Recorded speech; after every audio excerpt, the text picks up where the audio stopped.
Ադրբեջանի փոխվարչապետը ցանկություն էր հայտնել երեք գնալ այն գյուղը, որտեղ ինքը ծնվել է։ Սա քաղաքական եւ պրոպագանդիստական քայլ է Ադրբեջանի կողմից, որպեսզի ցույց տա, որ կան ադրբեջանցիներ, որոնք Հայաստան են ծնվել, որ նրանք ուզում են վերադառնալ եւ այլն եւ այլն։ Սա 300,000 ադրբեջանցիների Հայաստան տեղափոխման ծրագրի քարոզչական հնարք է։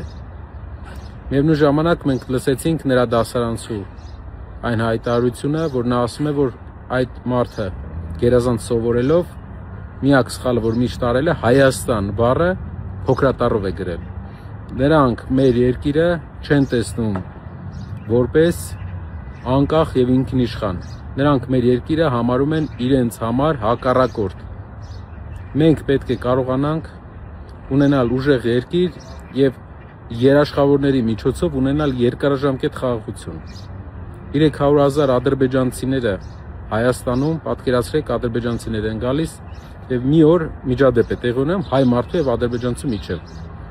Ելնելու են հայտարարեն ԿՊԱ-կանները, որ մենք չենք կարող նրանց պատժել, քանի որ այդ դեպքում խաղաղությունը կխաթարվի եւ Ադրբեջանը պատերազմ կսկսի մեր դեմ։ Եվ մենք մեր երկրում կհայտնվենք գերի կարգավիճակում։ Սա է մեր ուզածը, թե ոչ։ Մեր երկրին ուժեղ առաջնորդություն է պետք, երաշխավորված խաղաղություն է պետք, որպեսզի մենք պատմականորեն մենք լինենք թելադրողը մեր երկրում ինչ ենք անում, սահմանադրությունը ինչպես է լինելու եւ իրավական նորմերը ինչպես են լինելու։ Եվ դա լինելու է։ Հայ ազգը դրան պատրաստ է։